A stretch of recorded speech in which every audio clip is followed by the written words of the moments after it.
les mutations, c'est toujours par déduction qu'on... C'est en étudiant les... vous avez vu la faible probabilité des mutations, une fois sur 1 million. Donc, il n'arrive jamais qu'un biologiste avec son microscope voit tout à coup une mutation se produire. Ça n'arrive jamais. Donc quelque part, les mutations, c'est quelque chose que l'on constate a posteriori. C'est-à-dire en étudiant le génome, typiquement, en comparant le génome de l'homme et du chimpanzé, on arrive à voir les mutations qui ont eu lieu. Voilà, mais c'est une observation a posteriori. Euh, et euh, donc en particulier, ben, par exemple, il y a eu quand même une modification extrêmement importante entre le chimpanzé et l'homme. C'est que le chimpanzé, lui, il a 48 chromosomes, c'est-à-dire 2 de plus que l'homme, curieusement. Le chimpanzé a 48 chromosomes, l'homme en a 46. Ça veut dire qu'il y a eu fusion, c'est-à-dire qu'il y a 2 chromosomes qui se sont soudés l'un à l'autre, que ce soit le chromosome père et le chromosome mère aussi. Les deux, il y a eu un phénomène de suture. Euh, donc, voilà, oui, c'est peut-être justement ce phénomène-là euh, a eu une grande influence euh, ben, sur les caractéristiques typiques de l'homme qui l'ont rendu bien distinct du chimpanzé. Ça, euh, je pourrais pas rentrer plus dans les détails à ce sujet-là. Ouais. Alors, on n'a pas fini. J'aimerais bien pouvoir présenter un, un autre carton, si vous voulez bien.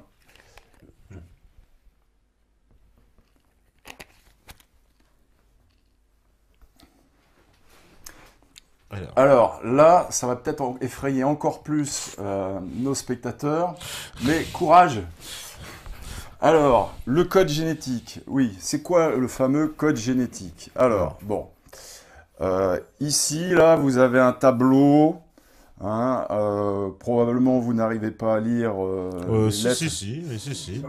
On lit Bon, parfaitement. bon, bah tant mieux. Euh, alors, qu'est-ce que c'est le code génétique? Le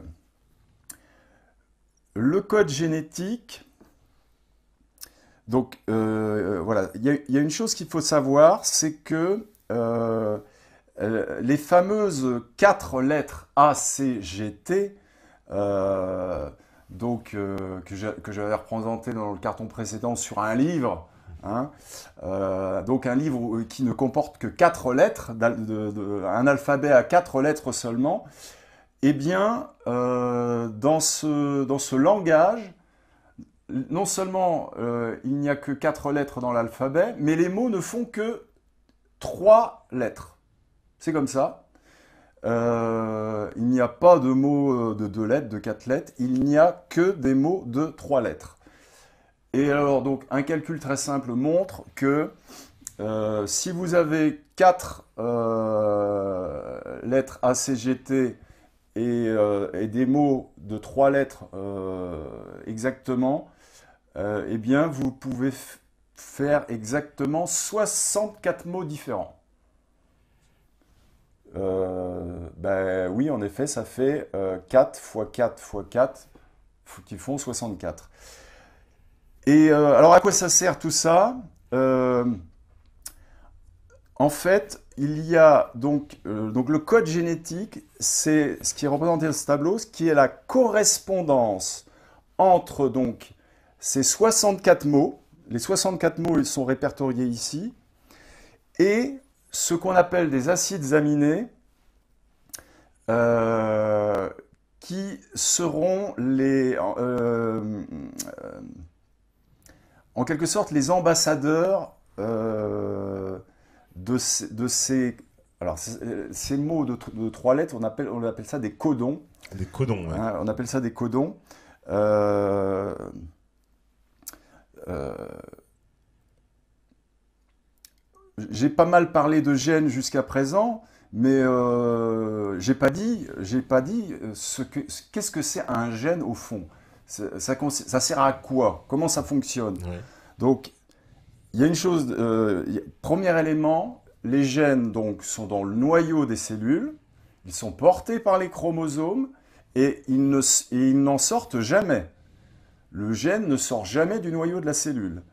Donc, ce qui se passe, le but d'un gène, c'est d'être transformé en un autre type de molécule plus compliquée qu'on appelle une protéine. Donc, le code génétique est justement le code de correspondance qui permet de passer de ces fameux codons mots à 3 lettres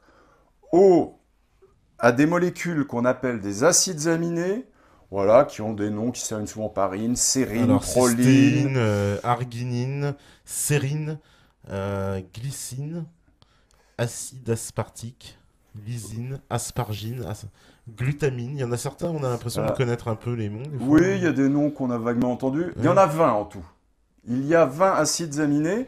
Et puis, vous pouvez aussi remarquer que pour certains de ces acides aminés, en fait, ils ont la correspondance, ils correspondent avec plusieurs mots différents. Oui. Hein, oui, il y a 64 mots différents possibles, mais il n'y a que 20 acides aminés différents. C'est comme ça. Donc, il y a des redondances. Donc, TAT ou TAC, c'est de la thyroïne, quoi, à chaque fois. Ici, là, par exemple. Tyrosine. Ouais. Tyrosine, pardon. Ouais, ouais. Et vous avez 3 acides aminés qui correspondent à 6 codons différents. Hein, vous avez la sérine ici 4 et 4 et 2, 6. La leucine 4 et 2, 6. Voilà. Et puis vous avez les pauvres malheureux comme la méthionine qui elle, ne correspond qu'à un seul codon. Bon. Alors, donc, j'ai représenté en bas un gène, mais très court. Dans la réalité, les gènes sont beaucoup plus longs que ça. Hein. Donc ici, un gène avec 1, 2, 3, 4, 5 codons. Et puis donc, en regardant dans le tableau de correspondance, on peut en déduire la protéine qui va être engendrée à partir de ce gène. Donc voilà, donc c'est une succession d'acides aminés. Alors, donc, autant les gènes qui sont répartis le long des chromosomes d'une manière linéaire, autant donc je dirais que chimiquement leur structure paraît très simple, autant les protéines peuvent être d'une complexité à faire peur. Voici un exemple, ça. Voilà, ceci est une protéine. Ceci est une protéine. Alors je ne sais pas où est la verticale, où est l'horizontale, ça n'a aucune espèce d'importance. Donc oui, ceci est une protéine, on se doute bien qu'elle n'est pas constituée seulement de 5 acides aminés. De fait, voilà, les gènes humains, par exemple, en général, comportent plusieurs centaines de codons, donc plusieurs centaines d'acides aminés. Et en fait, les protéines n'ont pas du tout cette configuration linéaire qu'a la molécule d'ADN. Les protéines se replient sur elles-mêmes, forment des espèces de buissons inextricables, mais qui ont des propriétés par contre bien précises. Et donc en réalité, le but des gènes, c'est la fabrication des protéines.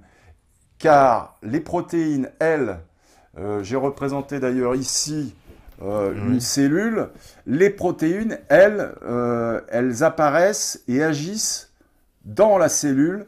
Ce sont elles qui font la vie de la cellule. Hein. D'une certaine façon, les gènes, c'est une base de données, mais un petit peu inerte. Enfin, essentielle, cruciale, parce que c'est de là que vient toute l'information pour construire l'individu à partir de la première cellule œuf, comme on l'a vu tout à l'heure, et qui servent également après, une fois que l'individu mature et formé, ben les cellules continuent à fonctionner. En ce moment même, nos cellules continuent à fonctionner comme des usines chimiques à plein régime. Et donc, à l'heure où je vous parle, chacun d'entre nous voit à l'intérieur de ces cellules, il y a les gènes qui engendrent, je n'ai pas expliqué en détail le processus pour simplifier, qui engendrent autant de protéines. Et donc, les protéines font véritablement, les protéines sont les ambassadrices des gènes et ce sont les chevilles ouvrières des cellules et donc des organes. Voilà. Et alors, effectivement, le rapport entre la complexité chimique buissonnante d'une protéine et la succession de lettres régulière et linéaire d'un gène n'est pas facile à faire. Hein. Et les protéines, donc c'est quoi la fonction par rapport à la cellule? Elles font Alors, les protéines, par exemple, il y a les protéines, certaines protéines ont un effet déclencheur sur les divisions cellulaires, donc c'est extrêmement important. Le fait qu'une cellule puisse se diviser en deux cellules identiques, certaines protéines ont un effet déclencheur de ça. Et ça, c'est essentiel parce que pas seulement pendant la formation de l'embryon qui se transforme en futur nouveau-né, mais dans notre vie de tous les jours, par exemple, les cellules de notre peau ne cessent de se renouveler. Donc sans cesse, il y a sous notre épiderme, il y a des cellules nouvelles qui se divisent, etc. Mais les protéines servent, certaines ont des fonctions, ce qu'on appelle des fonctions enzymatiques, c'est-à-dire favorisent bon, alors, je suis pas du tout, mes connaissances en physiologie humaine sont extrêmement restreintes, mais voilà, d'une manière générale, nous sommes une machine formée d'organes. Les organes sont formés de cellules.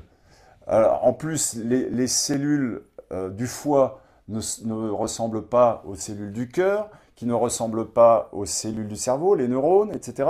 Donc ça, c'est un autre des mystères. Je vous avais parlé du mystère de l'orientation de l'embryon. Il y a aussi le mystère de comment d'une cellule, d'une simple cellule, on peut à un moment donné engendrer des cellules de types différents.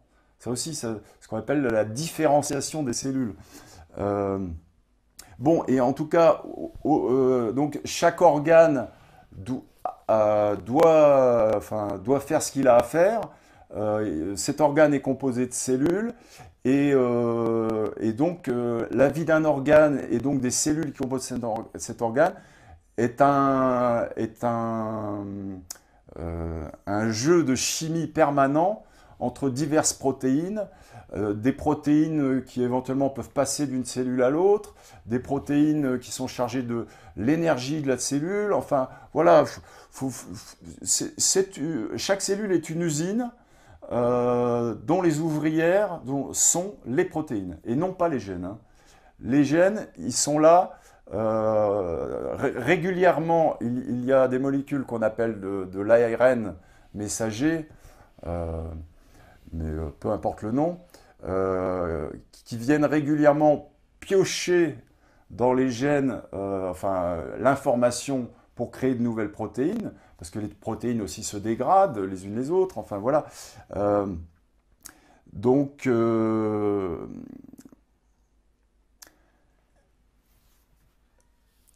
pour être complet, oui, alors là c'est un point vraiment important justement. j'ai fait un tableau ici, un tableau pour présenter une analogie en fait. Est-ce qu'on voit bien? Oh, on Ouais. va le mettre là, on va trouver Ouais. très bien. Voilà. Alors finalement, donc, si on fait un petit peu la synthèse et qu'on compare avec un langage informatique, ça va peut-être parler davantage aux métanotes. Aux programmeurs, ouais, surtout. Bon, on en a Voilà. quelques-uns. Voilà. Alors, donc, je fais le parallèle entre l'ADN et un langage informatique. Donc, l'ADN, donc, comme je vous l'ai déjà dit, euh, il est constitué de bases, hein, donc d'un alphabet à 4 lettres, TCAG. Euh, Pour un langage informatique également, il y a un certain nombre de lettres, bon, bah, les lettres de l'alphabet, hein, A, B, C, Z, plus quelques symboles mathématiques. Ça, c'est indispensable quand on veut faire de la programmation, hein, faut savoir manipuler un petit peu les symboles mathématiques. Euh, Ensuite, si on passe à l'échelle de ce qu'on peut appeler les mots ou les codons. Donc, comme je vous l'ai dit, les codons, ce sont des mots de 3 lettres et 3 lettres exclusivement. Pour un langage informatique, par contre, il n'y a pas ce genre de restriction. Un langage informatique, ces mots sont composés soit de mots réservés du langage, hein, comme if, else, repeat, pour ceux qui connaissent le langage C, mais qui sont des mots qui existent dans d'autres langages également, euh, plus les mots créés par le programmeur lui-même, ma variable, ma fonction. Voilà. Euh, Ensuite, niveau hiérarchique supérieur, donc à partir des codons, donc d'une succession de mots de 3 lettres accolés les uns aux autres, eh bien on obtient ce qu'on appelle un gène. Et l'équivalent d'un gène pour un langage informatique, c'est ce qu'on appelle une fonction. Alors, une fonction, c'est un certain nombre de lignes de code qui sont chargées de faire une tâche bien particulière au sein d'un programme informatique. Hein. Eh bien, le gène, c'est pareil, lui aussi, il a sa fonction particulière. Euh, on passe encore au niveau hiérarchique supérieur. L'ensemble de tous les gènes, eh bien, c'est ce qu'on appelle le génome. Hein. Donc, et pour un langage informatique, eh bien, l'ensemble de toutes les fonctions qui ont été programmées donc, se répartit dans des fichiers texte. Hein. Voilà, ce sont des fichiers texte. Et ce qui m'a bien plu quand j'ai développé cette analogie, je ne suis pas le premier, hein, l'analogie entre l'ADN, les gènes et l'informatique a été soulignée déjà par un bon nombre de personnes. Euh, mais ce qui me plaît bien dans l'analogie, c'est la fin. C'est-à-dire que donc, le génome complet, donc, qui par exemple chez nous est constitué de 25 000 25 gènes, 000 gènes, ouais. donc en réalité, euh, les chevilles ouvrières qui vont agir au sein de la cellule, ce sont donc les protéines. Les protéines, selon ce système de correspondance que je vous ai expliqué tout à l'heure et que j'espère vous avez compris. Donc, au sein de la cellule, ici j'ai représenté 4 types de protéines. Il peut y en avoir bien plus, et évidemment, il n'y en a pas que 2 copies, mais des centaines, voire des milliers. Hein, la machine à fabriquer des protéines à partir des gènes est en fonctionnement permanent. Eh bien, il y a un rapport très semblable entre un programme en fichier texte dans un certain langage et ce qu'on appelle le programme exécutable. C'est pas du tout la même chose. Une fois que vous avez fini d'écrire votre programme dans tel ou tel langage informatique, donc vous avez des fichiers texte, un peu comme dans Word, comme des fichiers Word. Ces fichiers, là en eux-mêmes, on ne peut rien en faire. Il faut faire ce qu'on appelle une compilation. Voilà, c'est un processus par lequel ces fichiers texte sont sont transmutés, sont changés en ce qu'on appelle un programme exécutable qui, dans les faits, est une succession de 1 et de 0, hein, c'est-à-dire oui, non, ça passe pas. Et donc, en quelque sorte, les protéines, ce sont comme les programmes exécutables correspondant aux gènes. Hein. Voilà. Donc, peut-être que cet exemple aura pu parler à ceux qui s'y connaissent un peu en informatique. Voilà, mais c'est plus qu'une analogie. C'est plus qu'une analogie. C'est vraiment, je pense que il y a un lien vraiment très fort. Moi, j'estime qu'on peut tout à fait assimiler le génome, l'ensemble du génome et des gènes, comme un véritable programme reposant sur un langage dont on est loin de connaître encore tous les secrets. Parce qu'il n'y a pas que le code génétique, comme nous pourrons le voir tout à l'heure. D'accord, voilà. Justement, on va faire la deuxième pause. Et puis, on va revenir et aussi, on répondra après aussi aux questions, nombreuses questions des métanautes qui n'arrêtent pas de réagir, de s'impatienter un peu, voilà. Ce que je peux comprendre. Voilà. Ce que je peux comprendre, bon, là, on a mis un peu les mains dans le cambouis, mais il faut en passer par là, parce que on parle des êtres vivants. Si on ne parle pas de l'ADN, du code génétique, etc., on passe à côté du sujet. D'accord. Voilà. Eh ben, on fait la petite pause et puis on me dit ouais, c'est la récré, exactement. C'est ça, Frisky. Allez, c'est la récré. À toi, Steph. Voilà, donc de retour sur la libre antenne, toujours avec Xavier Quentin, toujours sur la théorie de l'évolution. Il y a pas mal de questions. On va en prendre quelques-unes. Alors, il y a des gens qui n'y comprennent rien. Il y en a au contraire qui sont plutôt érudits, qui comprennent tout et qui voudraient en arriver à la conclusion. Enfin, à la conclusion, en fait, on va dire à la question vraiment de l'origine, justement, en fait, de Dieu, on va dire, hein, on va dire le mot, hein, justement, sur l'évolution. Ce n'est pas un mot tabou ici et maintenant. Voilà, donc on peut parler de Dieu, il n'y a pas de problème. Donc c'est pour ça, il y a plusieurs réactions mitigées. Alors, il y en a d'autres qui ont sursauté sur certaines choses. Alors, je sais pas qu'est-ce que j'avais le relevé. Voilà, il y en a qui me disent la religion et la science sont deux disciplines totalement différentes. Existe-t-il une voie où elles se retrouvent sur ce sujet, par exemple? Pour ma part, je trouve que même s'il est vrai que ces deux sphères sont très écartées, les croyants et les scientifiques se retrouvent sur les mêmes fondamentaux qui nous questionnent tous. D'où venons-nous? Où allons-nous? Et ça, c'est un peu, évidemment, oui, le sens général. Parce que d'où venons-nous déjà? On est visiblement...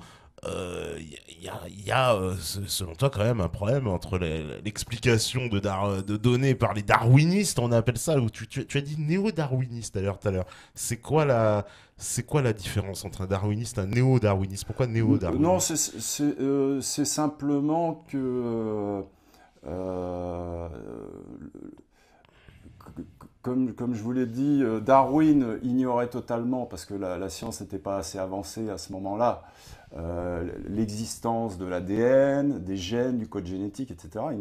C'était totalement inconnu à son époque. Et donc, on appelle néo-darwinisme l'adjonction de ces nouvelles connaissances, l'ADN et la transmission des gènes, ouais, et le code génétique, les protéines, etc. Donc l'adjonction de toute cette science du XXe siècle au principe que Darwin a édicté, à savoir la sélection naturelle. Voilà. C'est-à-dire que même avec tout l'ensemble justement de l'étendue des connaissances et des nouvelles recherches de découvertes en matière biogénéticienne, etc., on a continué à penser que tout cela est du hasard. C'est-à-dire que cette protéine-là qui se fabrique, c'est un peu, un petit bonheur, la chance, c'est mieux que le loto, quoi. Oui, encore que moi je suis beaucoup moins impressionné par une protéine comme ça que par ah bah Ah bah. c'est l'occasion, tiens. Là, ici, j'ai ici quelques exemples de mimétisme parfait. Alors, il s'agit d'insectes qui imitent, mais alors à la perfection, des feuilles ou même une fleur. Alors, je vais montrer donc Ah bah, on va le voir, ouais. aux métanautes. Donc, ici, vous avez donc un papillon dont chacune des ailes ressemble à s'y méprendre à une feuille morte. Ici, vous avez une menthe religieuse, la menthe religieuse orchidée, qui, comme son nom l'indique, ressemble comme deux gouttes d'eau à une orchidée. Et peut-être celui qui m'impressionne le plus, ici, c'est une espèce de phasme euh, où le mimétisme est poussé vraiment dans ses plus grands raffinements, puisque c'est une feuille verte. Enfin, chacune de ses pattes est en forme de feuille verte, mais les bords sont comme légèrement pourris. Vraiment. Donc, moi, quand je vois ça, je me dis, c'est encore un exemple parmi d'autres. Hein. Je sais pas ce que tu en penses, Ah Stéphane, bah mais c'est voilà, saisissant, je connaissais ce genre d'insecte. voilà C'est- le liséré ici de la feuille qui est en voie de décomposition, mais ce sont des insectes, ce ne sont pas des feuilles. Donc, euh, euh, donc oui, ce phénomène de mimétisme, c'est un des phénomènes pour lesquels je me dis ça ne peut pas être totalement au hasard. Ce serait, mais d'une manière générale, je ne l'ai pas dit peut-être très explicitement, mais je trouve que au sein de chaque être vivant, l'ensemble des organes, enfin chaque organe, que ce soit les poumons, le cœur, le foie, le cerveau, etc. Je ne vois pas comment des organes aussi perfectionnés, ou les yeux, on cite souvent l'exemple des yeux, voilà. Je vois, ce n'est pas cohérent. Il n'est pas cohérent de dire que des organes, donc des merveilles donc de biotechnologie naturelle, soient le fruit du hasard. Donc, c'est-à-dire d'un processus idiot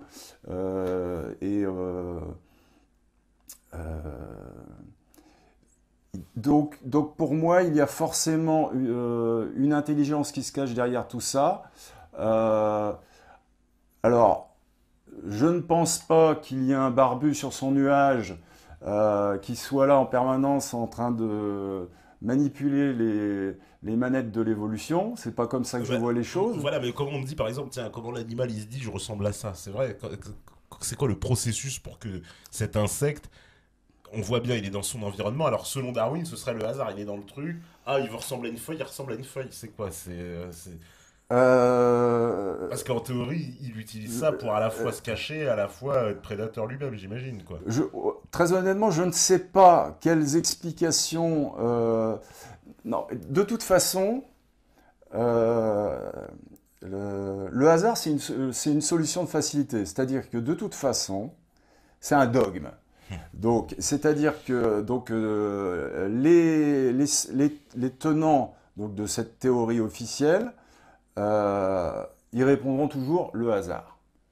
Hein, c'est comme dans une pièce de Molière, c'est le hasard, ça, le hasard, là, le hasard, le hasard. Tout est hasard. Donc de toute façon, avec le hasard, on explique tout et rien. En réalité, quelque part, je trouve que si je voulais être méchant, je dirais que c'est un peu du je m'en foutisme. Ouais. De dire, bah, on ne sait pas, alors c'est le hasard. Euh, oui, alors maintenant, si c'est pas le hasard, donc c'est quoi alors très concrètement, hein. Donc ouais, je n'aurais pas donc la vision naïve, donc euh, ça m'a un peu amusé quand j'ai vu la petite affichette informatique que vous avez mise avec le barbu, le vieux barbu dans ces nuages. Donc non, je ne pense pas qu'il y ait un grand barbu dans les nuages et qui depuis 4 milliards d'années est là à manipuler les manettes de l'évolution. Bon, en réalité,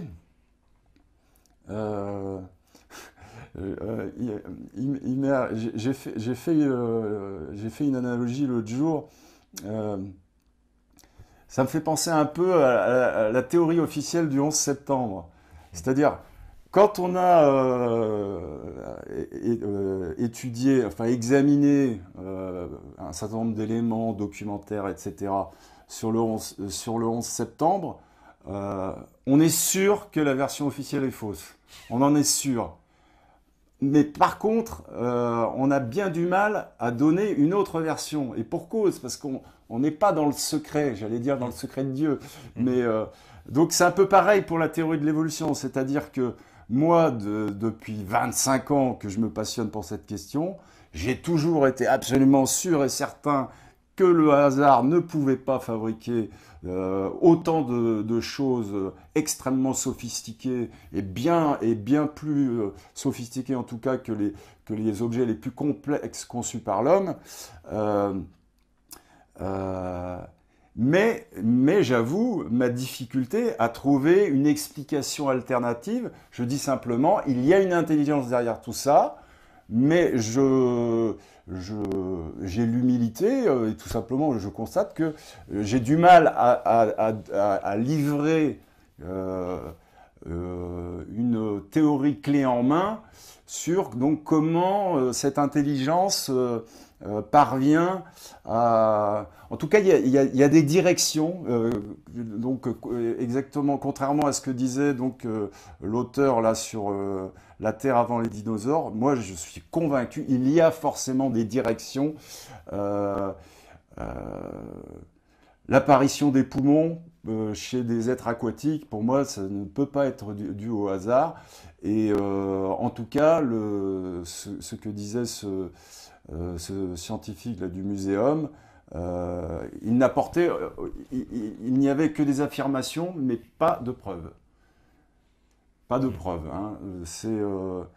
On vous demande, messieurs, dames, on vous demande de croire sur parole, c'est le hasard. Et puis de toute façon, alors il y a aussi un argument, c'est que on ne mélange pas Dieu et la science. C'est vrai.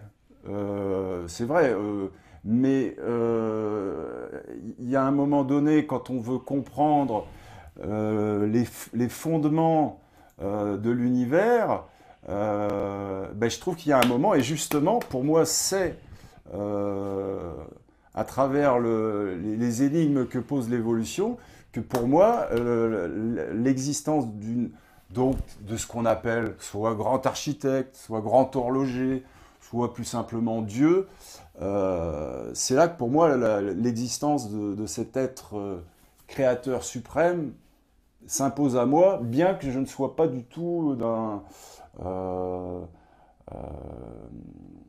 comment dirais-je, je ne suis pas quelqu'un de très mystique, même très très peu. Hein.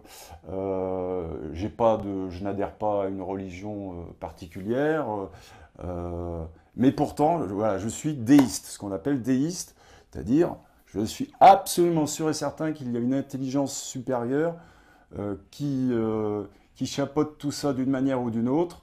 Comment exactement, je ne saurais vous dire, mais le hasard, non, le hasard ne peut pas tout expliquer. Ça. D'accord. Alors, il y a plein de questions, je vais en choisir quelques-unes. On me dit, par exemple, comment expliquer la ressemblance troublante de certaines personnes, tant dans leur caractère, mais aussi physiquement, à certains animaux, qui, dans le cas du caractère, est assez frappant, tant les ressemblances se voient. Bah c'est quoi? C'est parce qu'il y a des reproductions de toute façon. Comme tu disais, les jumeaux, alors c'est assez intéressant. Tu me disais que les jumeaux, c'était exactement le même ADN. Ils avaient la même Oui, séquence alors ADN. les vrais jumeaux. Les vrais jumeaux, oui. Les vrais jumeaux, c'est-à-dire que la différence entre les vrais jumeaux et les faux jumeaux, c'est que les vrais jumeaux, en fait, c'est finalement la première cellule, c'est séparé en deux, mais les deux cellules ne sont pas restées collées l'une avec l'autre, quoi. Donc chaque cellule s'est développée séparément. Alors que les faux jumeaux, ce sont deux ovules différents fécondés par deux spermatozoïdes différents. Donc ça donne des faux jumeaux, si bien que je ne sais pas si vous avez déjà... Moi, j'ai déjà vu des faux jumeaux, mais qui ne se ressemblaient absolument pas. Oui. Je me rappelle de deux faux jumeaux dont l'un avait une tête de plus que l'autre au niveau de la taille. C'était assez surprenant. Mais les vrais jumeaux ont rigoureusement le même ADN de A jusqu'à Z. Et, et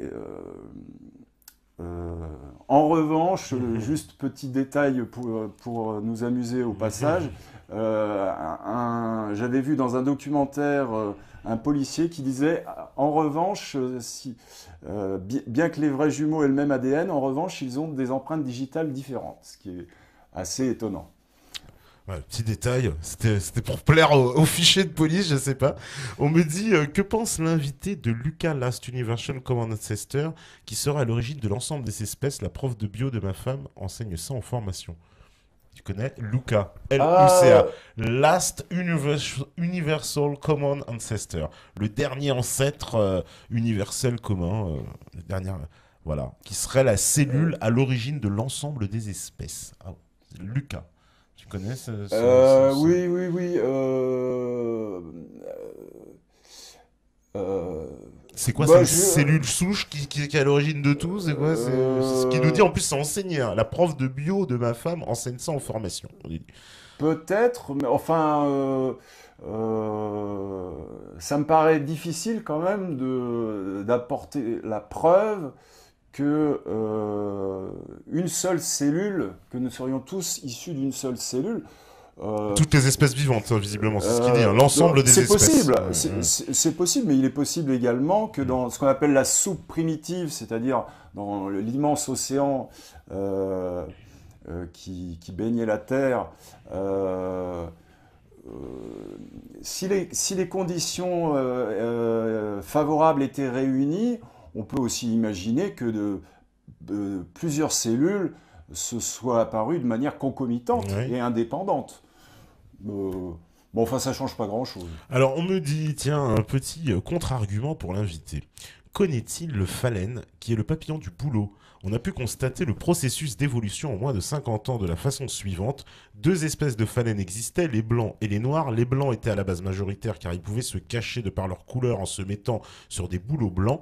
À l'industrialisation, les bouleaux ont été recouverts de résidus noirs au milieu du 19e siècle. Résultat, on est passé de phalènes blancs à des phalènes en majorité noires puisque ces derniers pouvaient alors mieux se camoufler. Le bagage génétique de l'espèce a donc évolué sous la pression environnementale en moins d'un siècle. Comment l'invité explique ce phénomène hors hasard? Oui, alors, oui, je connais cet exemple très connu.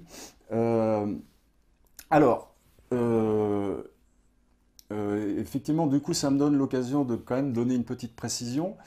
Je ne suis pas contre, je pense même qu'il y a une part de hasard dans le processus de l'évolution, mais qu'elle est marginale.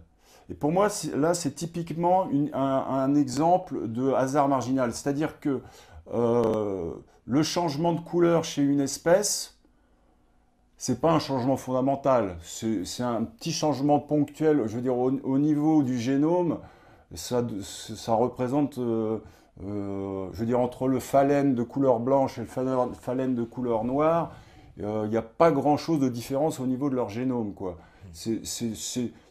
Ça relève de la micro-évolution. Hein.